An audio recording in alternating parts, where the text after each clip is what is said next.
Today's guest on Funktown is multifaceted singer and songwriter Arianne Schreiber. Though famous through her collaborative acts with bands such as KMFDM, Alabama 3, and Schwein, as well as having worked with George Michael and legendary producer Mike Chapman, Arianne is most commonly known throughout the anime community for having sung Komm, SÜSSER TOD, as well as the unused track Everything You've Ever Dreamed for the End of Evangelion film. In this interview, we talk about her experience with the Evangelion franchise, as well as her journey as a musician and an artist. Well, Arianne, thank you so much for being on Funktown. It's a pleasure to have you, and honestly, I don't know if you understand just how amazing this is for someone who's a fan of Evangelion to even get to talk to you. It's a pleasure, and I'm just so excited to learn more about you and learn more about your experience. Oh, thank you so much for having me. It's honestly blown me away in my life, the reaction from fans and actually the love that I get from fans on a daily basis almost. I'm constantly getting messages and it's really humbling and beautiful. Yeah. So we'll be doing we'll talk about Evangelion. We'll get into that. But before I get into that, I would like to know a little bit more about your background, considering that, at least from the research that I've done, you've kept your private life pretty separate from your professional life. So I suppose my first question is, just very bluntly, if you could sum up your relationship with the music industry, looking back, how would you describe it today? Um, I feel like I've had the privilege to have the most incredible music career, pretty underground career really, but also pretty prolific. Um, yeah, I just had one opportunity after another. A lot of painful things that didn't manifest, that began as beautiful seeds that were going to flower, and I'm sure lots of artists have got stories like that. But the journey has been incredible, and I'm really grateful for all of it, really, the good, the bad, and the ugly. Yeah, no, absolutely. I mean, like all creative careers, there's always ups and downs, and I don't know. I mean, I guess it's up to everyone's resilience to kind of just pull through and make the best of it, you know? Yeah, definitely. I So mean, music is kind of like it's like the blood. It is the blood that makes me course and live. So I'm still doing music now, um, but on a much sort of lighter level. I'll never stop, basically. hmm that's Yeah. awesome. I was gonna ask you about that, but okay, you already answered that. Awesome. So there's more to come. Yeah. So that's awesome. Okay, so tell me a little bit about your background. So you grew up in South Africa, um, but you moved when you were very young. As I understand it, you moved to the UK at, correct me if I'm wrong, at around 19 years of Very age. good. Really done your research. Yeah, I was 19 and I went to the UK to study performing arts. I wanted to go to New York to study. That was my little girl dream, but my brothers had already moved to England, so I figured it was kind of good to have a support system. And yeah, I did music and dance and theater my whole life, and there was a straight trajectory to where I was going. And so yeah, I went to England to study and got into a theater school there and did 3 years of like 20 hours a day. I just loved it. Mhm. It was fantastic. Yeah. And so, I mean, you left, at least from my point of view, very early on. So would it be safe to say that you weren't so much influenced by kind of South African music, the scenes over there? The More you. scenes there when I grew up, obviously I grew up under the apartheid regime. Mhm. So African music was not what it is today. Today there's a massive thriving scene with all kinds of genres, and I kind of wish I'd been around while that was going on because it's incredible. But I mean, African music has always influenced me. Africa is always going to be a part of me. But no, I'd say the UK is where I really take a lot of my influence from. Mhm. going to theatre school, we studied musical theatre, and that's a very specific kind of music and singing. And Hmm. when I left theatre school, I literally sat on the floor for about 6 months with my ear next to the speakers and studied every female singer on earth, back to back albums, Wow. singing them and singing them. And also then Hmm. Portishead came about, a Massive Attack and Tricky, and that was like Hmm. going to heaven for me. And so that really influenced my music and my whole sort of next steps. Yeah. Yeah, wow. Yeah, we're gonna have fun with this conversation. I can just tell. I love Portishead. And by the way, the reason I ask about like music in South Africa in general was there's a musical artist from South Africa. He's from close to Johannesburg. His name's Francois van Coke. I don't know if you're familiar with him, No, but he's like roughly your generation, roughly around the same age. And just from things that I've seen about him, he's an Afrikaner, but he said that growing up in South Africa, a lot of the Afrikaner music was counterculture. It was anti-apartheid. It was very much like punk rock. It was anti-establishment. And so I was just wondering if you kind of were privy to those movements no. prior to the end of apartheid. No, I have to say, growing up, I had quite a sheltered background. We kind of lived in a Hmm. little bubble. The music I was listening to was a lot of what my parents were listening to, jazz and funk and soul. And then my big brother really got into Jim Morrison and Jimi Hendrix and stuff like that. So that's the kind of stuff I got into. I wasn't really aware of counterculture music. Yeah, yeah. And would you say you come from like a musical family that was very, very into music, that maybe maybe your parents were musicians, or was it Um, more of I just was an actually interest? adopted. I was adopted, and my biological father was a musician and played in bands. Mm. Um, there's definitely, that creativity in my DNA.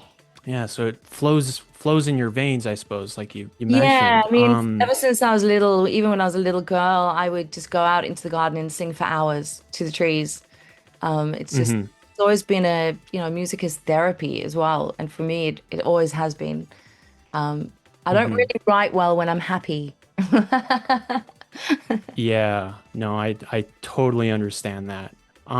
So let's fast forward a little bit here. This was before you officially moved to the UK, but from the research I did, according to Mike Wazgowski, I don't know if I'm pronouncing that correctly, he was the man who translated Komm, SÜSSER TOD Yep. from Japanese to English. So according to him, you were already signed by one of George Michael's labels prior to recording the song in Japan.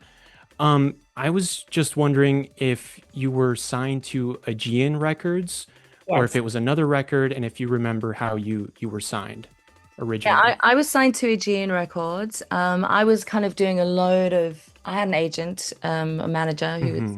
booking me auditions for lots of different artists and acts and features and things like that. And I remember this really well. One day I was sitting in a cafe in Soho in the UK, and I was waiting to go for an audition for a drum and bass act. And the song came on the in the cafe, and it was "You gotta have faith, faith, faith." And literally the Hmm. next second, my manager called me and said, "You're never going to believe this. You've got a meeting with George Michael. He wants to sign you." And I was like, "No way, that's wild." And yeah, so that's what happened. And we went and met George. He wanted to sign me as a solo artist, but I was in a band called Trigger, and Hmm. it's like, no, it has to be the band. I'm not really interested in the solo thing. This music is, a trio. It's all of us. And so yeah, then we got Hmm. Wow. That's crazy. You were 16, right? no, no. I was 21, 20, 22. Yeah. Oh, okay. I That's sang when my. I was 16. I sang on some stuff in South Africa. Hmm. A few like covers things that got released on compilation albums and things like that. But yeah. Hmm.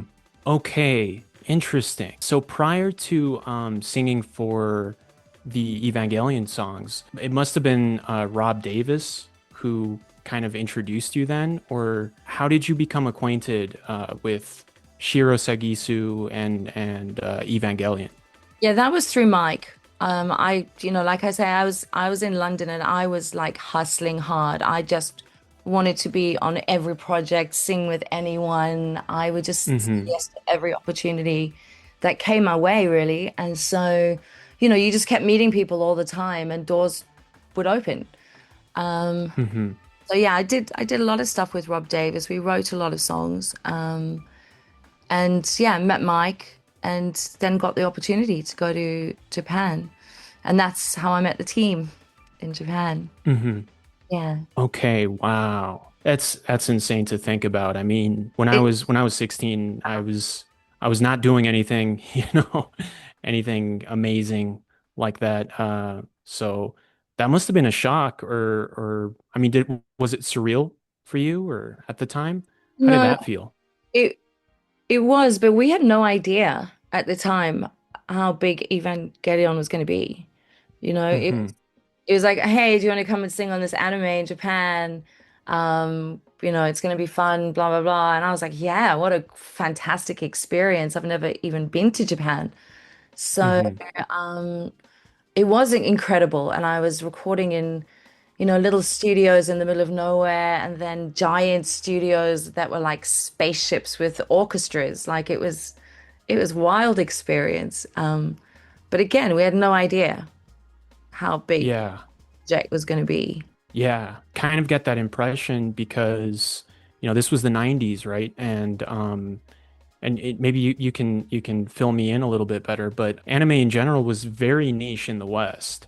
Yeah. Um, I was gonna ask you if like you knew what it was, or if you did know what it was, if it was just something that wasn't even like on your radar at the time. What was kind of your thoughts on anime back then? Um, I'd grown up with an uncle who was very ahead of his time in terms of all kinds of visual stuff. So like Hmm. lasers and anime and all that kind of thing. So I had a little bit of an idea, but honestly, not that much. Like you say, it Hmm. really was the beginning of that exploding into Western cultures. But yeah, I love it. Hmm. I love all things like that. I want to dress like one, be one myself. So Yeah. yeah, I Well, mean, I've become one, so oh, yeah. I lucky mean, you. I would have joined that club. right? So we'll come back to that. We'll circle back, but I just kind of want to know what happened next. So, do you remember what your biggest project was after recording for Evangelion? Probably, getting signed to George. We worked for 2 years on an album. It's really beautiful album. It's still totally exquisitely current today. Hmm. Unfortunately, there was a lot of problems going on in the admin of the label. Hmm. A lot of situations that kind of broke down the communication and relations with the wider music industry. And, music isn't just about the product, it's about how the product gets out. And so it doesn't matter Right. how good a product is, if the people selling it to the wider industry don't do their job properly and don't have good public relations, everything kind of falls apart. And also Hmm. one of our band, uh, our guitarist and co-writer Jim, got really sick and passed away. And so, yeah, things sort of fell apart a little bit with that.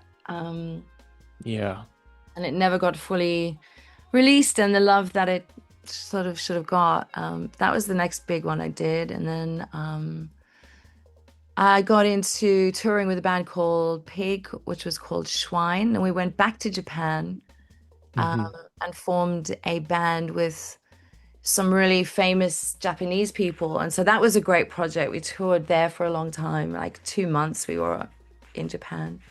Hmm. Yeah, that was an amazing opportunity as well. Mm. So there's no chance that this project that you mentioned will probably be released like out of respect, right? I don't Or know. do you Look, think it might? I've got it. I've got all the reel-to-reel tapes. Like we did it really Hmm. sort of analog as well as really digital. Um, Yeah. I've got them all. It was finished. We've got music videos. We've got, it was produced by an amazing producer. So yeah, I mean, I could just put it out on, Spotify, I guess, or something. So I probably should. Hmm. Yeah. Well, it's up to you and the collaborators, I mean, you guys are the artists. You guys are the ones that put it together. Yeah. I was just wondering in case I could, shout it out or something. But I always feel like you should never pressure like an artist, like, oh, you should release this or something like so. Oh, I want it It, out there. I do want it out there. So, hmm. yeah. Now you mentioned, yeah, Like go like ahead. that, I was working with lots of different bands and recording lots of stuff. And one of the things we did, which was super exciting, I Hmm. was on the way to the studio and I needed to have written a song and I hadn't done it. So I wrote it literally in the car and it ended Hmm. up getting used for a Rimmel advert for makeup all around the world with Kate Moss. That was another really Hmm. great opportunity. Um, and then Wow. I also worked with Mike Chapman. I don't know if you know Mike Chapman. Yes, yes. I I will get to that. Ask you a few questions about that. Yeah. But yes, I do know him. Yeah, amazing. Blondie, right? That's it. Um, And yep, yep. yeah, cool guy. I guess the next thing you kind of mentioned already, but I kind of wanted to know the chronology of this, because I do like KMFDM, but somewhere around 2002, you recorded for KMFDM's Attack album, Yeah. correct? Yes. Yeah. Yeah, and so did you become acquainted with KMFDM through Lucia Cifarelli, who was the member of Schwein, or No. the one of the members, or how did you how Lucia, was that whole Lucia wasn't in relationship? Schwein. Lucia wasn't in Schwein. I was. So, Pig, which is Oh, interesting. Raymond Watts, he's the main singer for Pig. He's the Mm-hmm. one that I went on tour with, and we were Schwein. And then after that, Oh, when I came back, then I met Lucia and the KMFDM crew and did some stuff with them. So yeah, that was how that worked. oh wow. Okay. This is why you should never trust Wikipedia. Yeah. They had her as like one of the founding members. Okay. So KMFDM came first and then you worked on Schwein. So basically, KMFDM existed already. Pig, which is a pretty famous band as well, they were Hmm. separate, but they were all co sort of collaborators at different times. Uh, Right. Schwein was a fusion of a few different bands with Atsushi Sakurai um, Hmm. from Japan, and so we formed that as just a sort of shoot-off band that happened sometimes. Hmm. But yeah, all three Okay. sort of existed almost at the same time. Hmm. Yeah. Okay. So I'm a layman when it comes to like the music industry. I have no idea how it works. I understand there's, labels that kind of send you into different projects sometimes. I understand it's your agent that's the one who kind of negotiates to find you, jobs, projects. Um, and so when I was kind of looking at the chronology of your works and stuff, I noticed that KMFDM, Pig, and Halo Black were all kind of roughly happening at the same time. Yeah. And I was like, that's really interesting because, they're all similar genres. Yeah. It's like this industrial rock kind of music. And I was just wondering, like, that can't be a coincidence. It's like you're being referred by other artists Yeah. to work on these other bands, correct? Yeah. So basically, I got involved with this place in London called the Fortress, and the Fortress Hmm. was like a five-story building in an area of London that hadn't been gentrified yet. And down the bottom Yeah. was like a party place. Then the next level was a big music studio with a 24 recording desk. And then above it, you would have programming rooms and rehearsal rooms, and bands would have their sort of hub in each different room. And so this way, Hmm. I would go and I could walk into one studio, sing with them, go up to another one, just constantly finding new projects and new opportunities. And so this was the way that all this cross-pollination sort of happened for me, Hmm. all from that building, really. Okay. That makes a lot of sense. Yeah, I was like, whoa, how does all of this happen? That makes a lot of sense. And you obviously like were speaking to people and hearing about their projects and stuff, and then that's kind of how those Yeah, opportunities came about. Yeah. yeah, and like Okay. Schwein was going to Japan, and the singer that they had lined up let them down, and so someone obviously put me forwards, and yeah, I went and met Hmm. Raymond from Pig, and we did an audition, and then the week later, I was on a plane to Japan. That quick. Wow. Yeah, I also toured with I don't know if you've heard of the Test Department. I read about them when I was researching you, but I don't think I heard any of their music. They were in the same sort of genre at the same Hmm. time. Yeah, we toured around Europe. A similar thing happened. Singer let them down, and I'm the yes girl, so I jumped in. Well, that's how you get gigs. That's how you get, that's how you Totally. get recognized and stuff. So okay, so these early 2000s, you were so busy. So it wasn't just the industrial bands. You were also collaborating like in the Euro house Yeah, scene. Like early 2000s, you were collaborating with two, one was like a DJ group, the other one was a DJ. I guess his stage name was Stylophonic. yeah. And a collective called Crookers. Oh, yeah. Um, yeah, both from Milan. How did you end up in Milan, and how did you end up in that scene? That was such a golden age of like, Euro dance music and house and all that sort of stuff. Yeah, like I was really into the electronic music scene. And Hmm. yeah, I got to do a lot of features on things. I think I was meeting different Italian crew in London, and they introduced Hmm. me to Stefano. And we did a few tracks, and then he invited me to go and record a whole project in Milan. And that was amazing. I went and did that, and that's how I met the Crookers. And Hmm. I was so excited because he was this young fledgling DJ with serious anxiety and amazing beats. And yeah, Hmm. it's really fun to work with him, although at times a little bit stressful because he had terrible anxiety. But yeah, he shot off to do really well.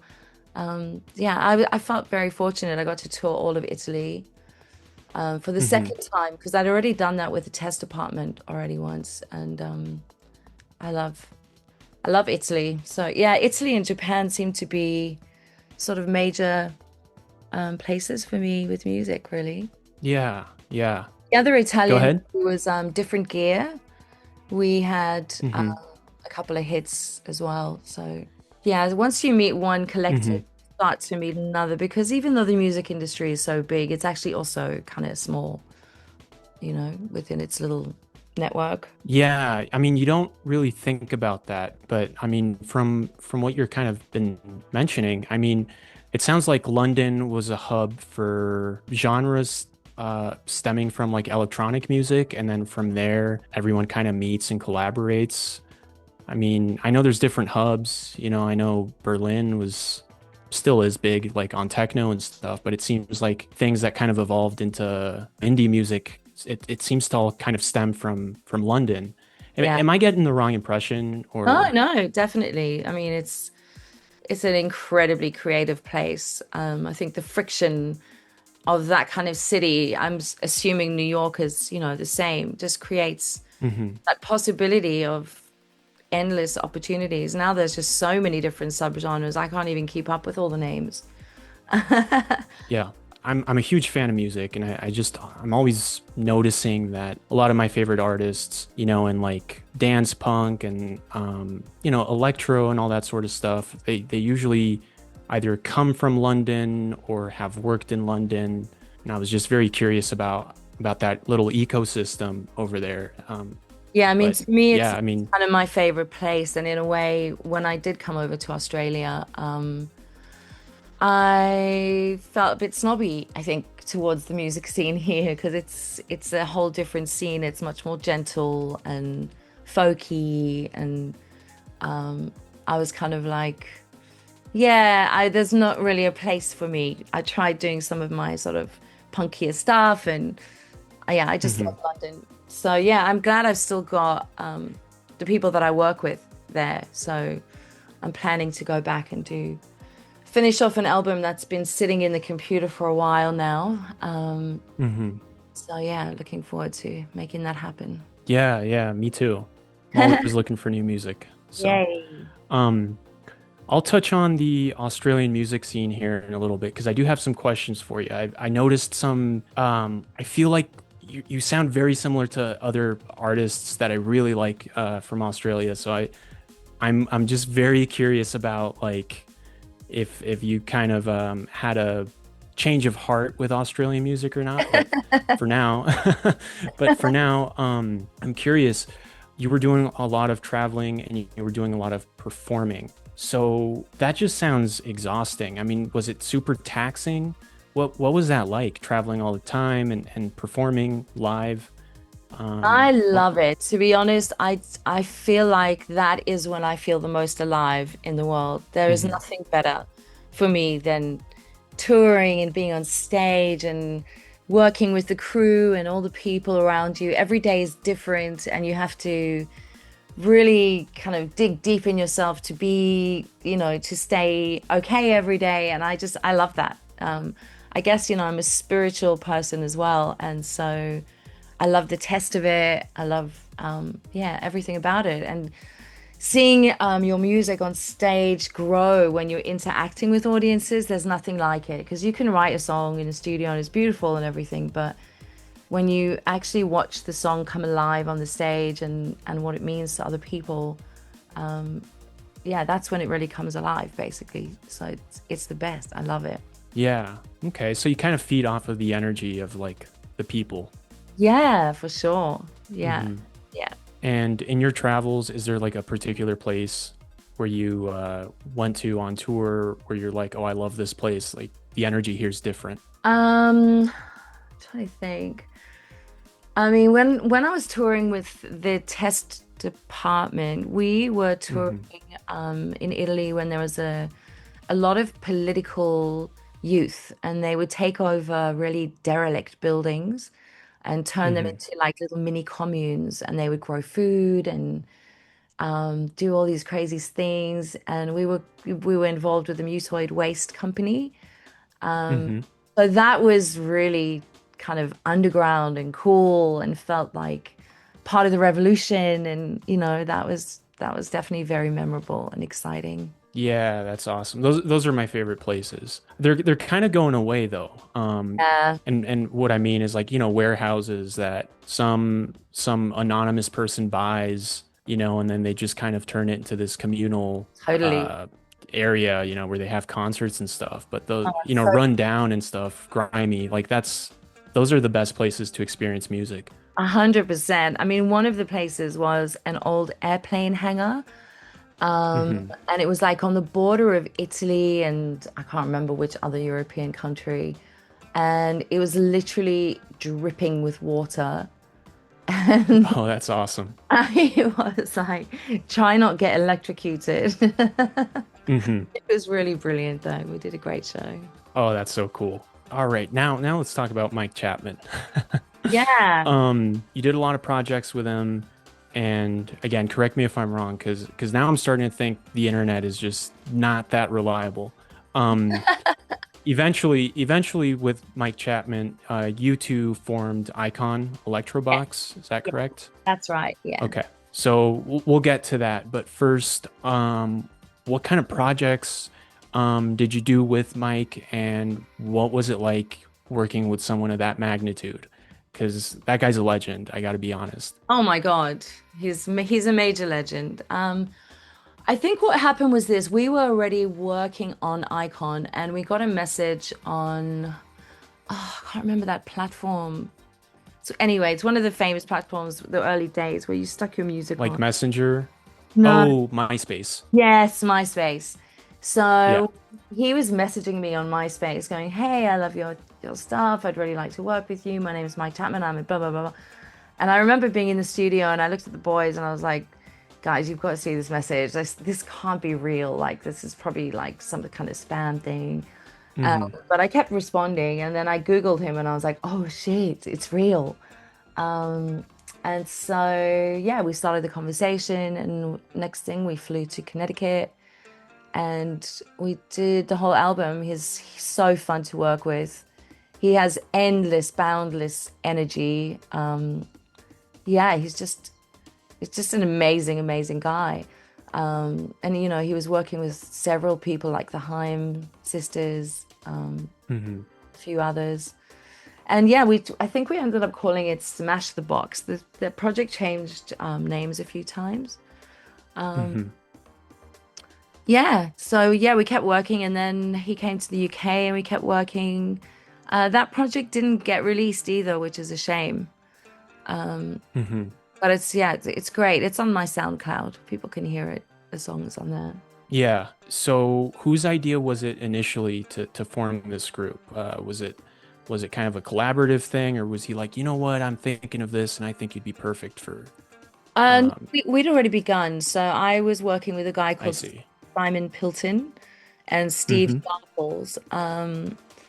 I had I'd been in Australia, had my baby, came back to the UK to do some music, and that project formed. And then Mike happened to hear some of my stuff on MySpace, and he was Hmm. literally like, "I love your voice. I want to work with you." So Hmm. we went there with a bunch of songs, and the idea was to produce them all, write some more, which we did. Hmm. Um, and then yeah, we everything revolved around that big building, the fortress. So he came back to Hmm. the fortress and he managed to start getting involved with some other projects as well. Even Twigs, she heard some of my stuff and she said she loved what I was doing. And so she came and worked with the crew there as well. Hmm. Yeah, so they got Okay.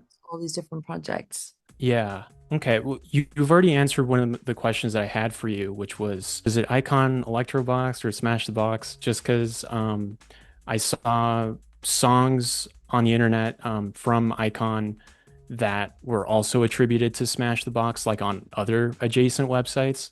So Yeah, I it's was a really mess. unsure, but yeah. Mess, I'm sorry. So no worries. That happens. Um, okay, so now that I understand that it's the same project, you mentioned that you kind of felt maybe snobby isn't the right term, but you felt like maybe you had a leg up on Australian musicians and like dance pop music, that sort of scene. Yeah, I mean Um, that doesn't sound great, but I think what happened was, I came over here with all that stuff with mhm, Slash the Box stuff and try to do some shows. Bearing in mind, I do live in the Byron Shire area, which is a really kind of hippie alternative area. And those mhm. songs have quite a punky edge to them. Yeah. And they just weren't received because the area, I guess, around me was more folk and sort of Mhm. peace, love, and butterflies. Um, Yeah. yeah, so Australians have some great music. Oh, yeah. Tell me about it. Seriously. I mean, I don't want to like go on a diatribe, but yeah, I agree with you. I guess the reason I mentioned that was because I was listening to Dirty Love, like when I was listening it to the very first time. Because I went over your discography, listened to some of this stuff. But Dirty Love in particular, I got so many Australian vibes. Like I got vibes from like the presets, cut copy, even Van Shee, and I was like, I don't know why this is reminding me of these groups and bands. And then it kind of dawned on me, and I'm like, yeah, they're all Australian. and I was just like, did you ever feel like you were ever influenced by your Oh, contemporaries? I love all I, those bands, every single one of the ones that you mentioned. So, those are definitely great ones. I think the problem with our album was I don't think the final production was done in a way that gave it a shiny enough sort of sound. Um, mhm, and I don't think we ever got the opportunity to do that final mastering that would have, because it punched, but it didn't hit in some ways. The songs were good. There's definitely mhm. really catchy songs, and again, it's just about the administration of it. When you've done the work, who gets it out there? We ended up being in different countries. So Simon in England, Mike in the US, me in Australia, and it's a shame because yeah, when I listen to some of those tracks now, I think wow, they could so be out. Even now, they could get out, but Hmm. just need a little bit more mastering or something, I think. Or maybe a remix or something, but Yeah, I still think they're good. Like I said, it took me back to like 2008. yeah, Kind of took me back to that era where Australian dance music was like big. yeah. And now I read somewhere that you worked with producer Mark Doley. So he's the guy What? I'm working with now. Oh, okay, okay. And there might be something coming out in the future, maybe. Wink, wink. Yeah, look, we've been working for a while. So he was initially helping me to put together a live show, which I think is why Electro Box was the thing. I was putting together like a Hmm. digital thing where I could just tour the show. And then we just decided, right, we're going to write new stuff. So we started writing things, and it was a really good vibe. And then I pulled in Oliver Grasset from Ex-Lover, who I'd written with. Ex-Lover Hmm. had been an offshoot of Halo Black. Yes. Okay. So that was a whole nother project. So we all met and did some work together. We did about 40 tracks, and then the two didn't get on that well. So we just got to finish that project. So me and Mark have been talking lately, and yeah, I think we've got some really cool tracks to come out, really. There'll be, a bit of techno, a bit of electro vibes. Yeah. Yeah, I'm very excited for that. Especially if you're saying techno.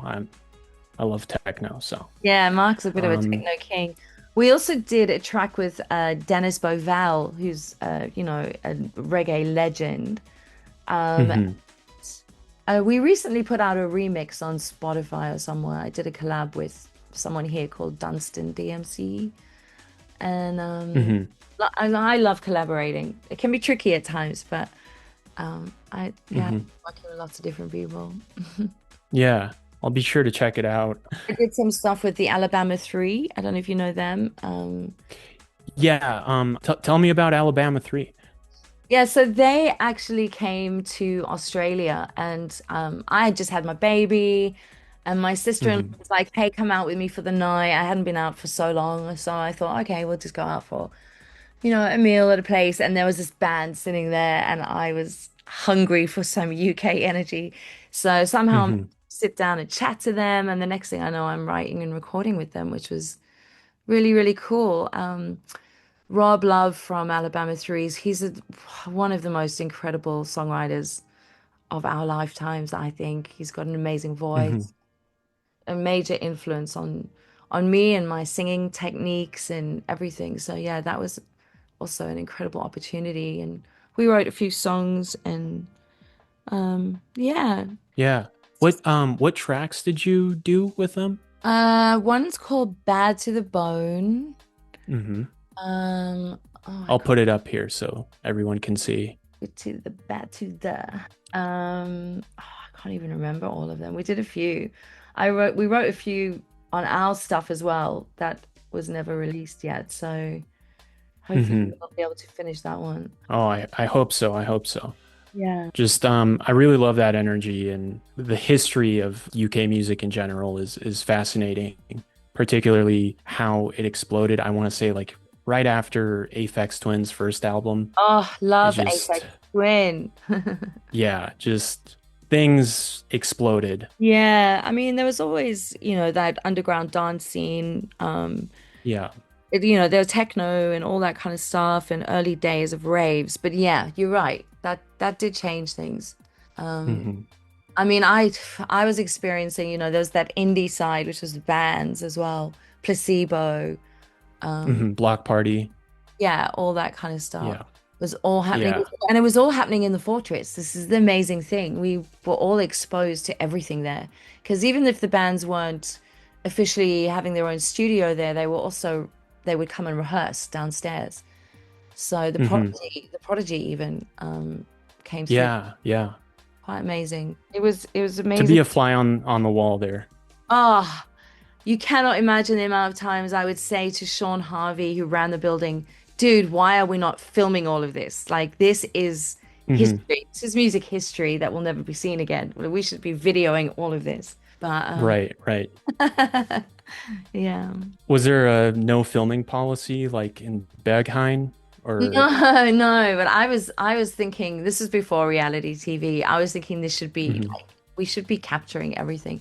Look, we had a lot of underground parties there, and so there is a lot of footage of different things, and there are people that we know in our collective who are kind of trying to get stuff together and archive Hmm. things.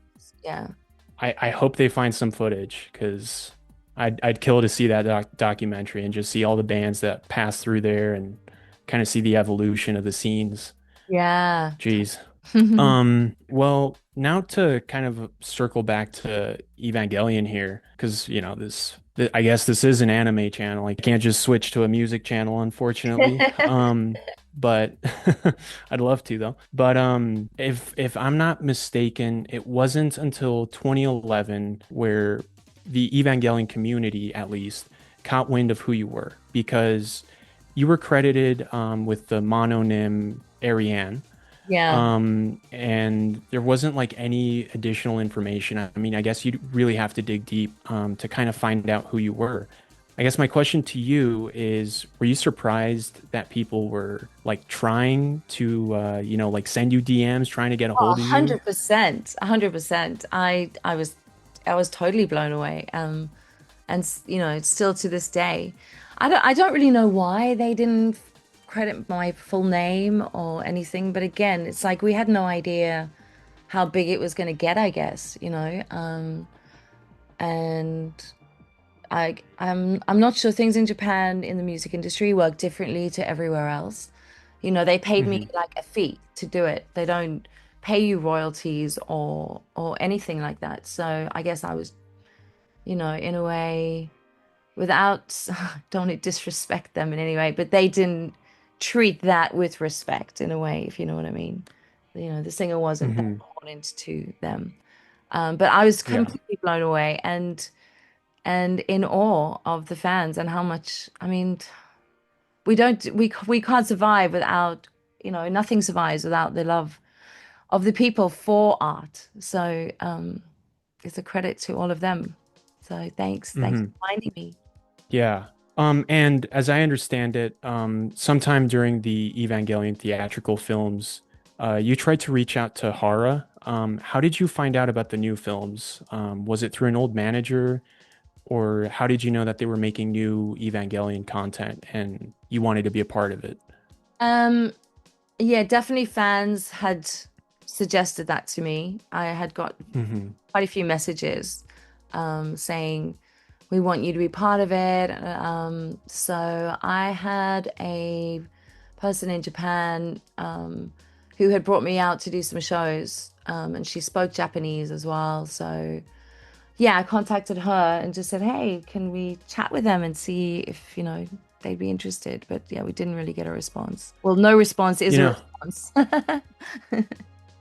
I guess, yeah. I mean, just to kind of touch up on a little bit of what you had mentioned about how things kind of work a little bit differently in Japan. I don't know. It seems like they just have a different culture regarding like intellectual property, Yeah. and it's usually the creator's kind of the oldest guy.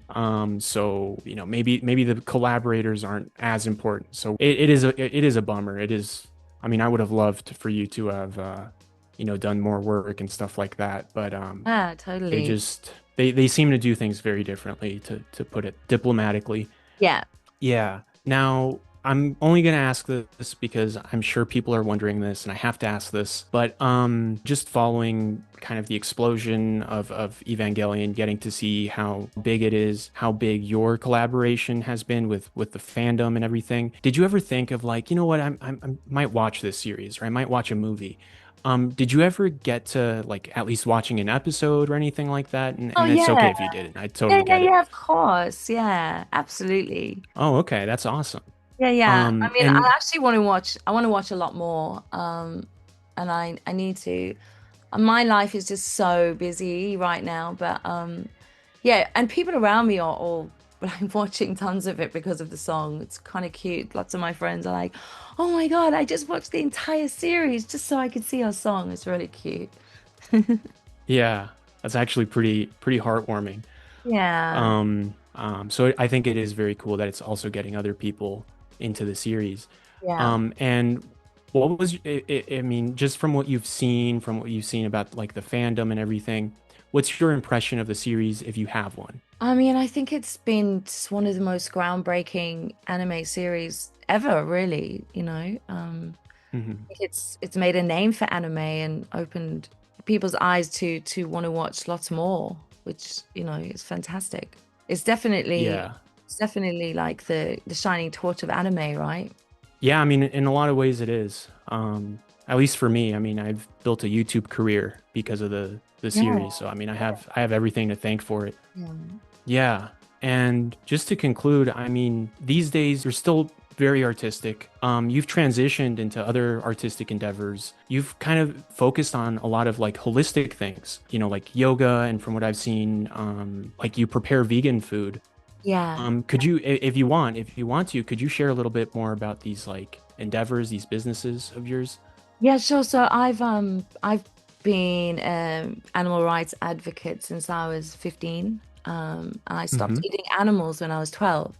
Um, Mm-hmm. and going into music, one of my ideas of wanting to do really well in music was I had a naive idea of I wanted to buy the rainforest so I could save it. So this Mm-hmm. has always been a part of me, holistic, you know, natural remedies and all kinds of stuff. And when I moved to Australia, there was the opportunity to go into food as well as to keep doing music. So yeah, I became a vegan chef and try and teach people about whole foods and how to be healthy. Yeah. Mm-hmm. I do think it's very admirable that, you know, you're like, fine, I'll do it myself. I'll start cooking vegan stuff and you know, doing Hey, your part, I guess. it's You know what I mean? it's my form of activism for sure. Instead of standing in the street holding a sign up, I this is what I do. I also grow food and you know, we can't change the whole world and not that I want to, but yeah, if we can just make it a better place around us, that's a good thing, right? Yeah, no, 100%. I agree. So I got to do something too. You're making me look bad, Ariane, but all right. Well, to finally conclude, you did mention you are thinking about getting back into music on your own time. You don't have any like dates or anything. You're just kind of feel it out, I've right? When it actually feels got right. several tracks that are already in the works. I'm doing a project here as well with a guy, Dunstan. So yeah, it's ongoing. You know, we were Hmm. did a show a couple of weeks ago, but he wasn't well, so we didn't do it. So it's all happening, which is great. I don't feel alive Hmm. if I'm not doing music, to be honest. I love doing all the food I'm doing and I love all that, but when I'm singing and writing, that's when I'm happy. That's my happiest times. Yeah. Yeah. Well, awesome. I certainly look forward to it. I mean, I love your stuff. I love the collaborations you've done. And yeah, This is well, just amazing. Thank you so much. no, thank you. Thank you so much for being here. And it genuinely means a lot to me. It means the world to me. And I I'm mean, honestly honored. I, Honored, really. Thank you. no, likewise, likewise. Thank you. Have a good evening.